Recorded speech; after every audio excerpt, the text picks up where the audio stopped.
આજે તો અચાનક જ અમદાવાદ આવવાનું થઈ ગયું. પોસ્ટિંગ આવવાના કારણે ફૌજી કરતાં પણ વધારે ફૌજી વાઇફને સફર કરવું પડે છે, કેમ કે ખાલી સિટી જ નહીં પણ બધું જ બદલાઈ જાય છે.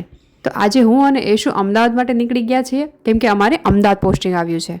સાગર તો પહેલા જ જતા રહ્યા હતા, કેમ કે એમને તો જોઈનિંગ કરવાનું હતું. અને અમરેલીમાં એટલો વરસાદ હતો કે મેં સાગરને કીધું કે હું 2-4 દિવસ પછી આવીશ. તો સાગર કે ના, અમદાવાદમાં તો જરાય વરસાદ નથી, તું આવી જા જલ્દી. પણ અમદાવાદમાં પહોંચતા જ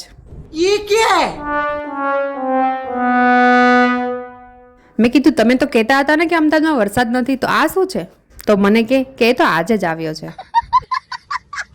અને ક્વાર્ટરમાં પહોંચતા જ મને મારું દિલ્હીવાળું ક્વાર્ટર યાદ આવી ગયું. હા, એ થોડું નાનું હતું, થોડું જૂનું હતું, પણ તો પણ સુકૂન તો મને ત્યાં જ મળતું હતું. જૂના બધા ફ્રેન્ડ્સ જોડે રહેવાની આદત જો પડી ગઈ હતી.